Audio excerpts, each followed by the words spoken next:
ம் பற்ற வை ஆன் பண்ணிட்டியா? பற்ற வையே.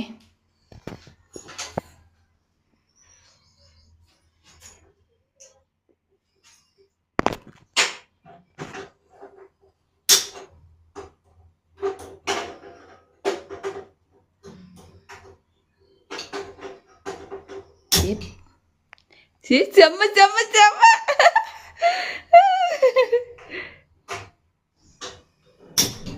சூப்பர். ஏ மாமா, அமேசிங்.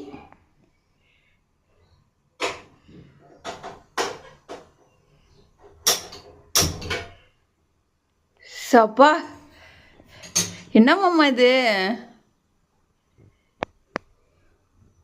மாமா நீ இப்படிலாம் எரியணும் கொஞ்சம் கூட எதிர்பார்க்கல மாமா. இரு ஏன் படம் குண்டு பையா இங்கே பாருங்க, நம்ம அடுப்பு புத்தடுப்பு எப்படி எரியுதுன்னு. சிம்மில் வை பார்க்கலாம். ஆ சிம்லி இப்படி எரிஞ்சா எப்படி மாமா? சோறு உள்ள போயிட்டு வரத்துக்குள்ள வெளியே போயிட்டு வரத்துக்குள்ள ஆயிர மாட்டேங்குது. இது பொங்கூட பார்த்துக்கணும். பொங்க விட்டு அதிகம் பண்ணி தான் அப்புறம் அடுப்பெல்லாம் போயிடும். போகும் சூப்பர் சூப்பராக அடுப்பு. எல்லாரும் வாங்கினா அந்த ஃபிக் ஃப்ளேம் அடுப்பு வாங்குங்க, நான் ரெக்கமெண்ட் பண்ணுறேன். சூப்பர் குவாலிட்டி, செம்ம செம்ம செம்ம செம்ம மாஸ்.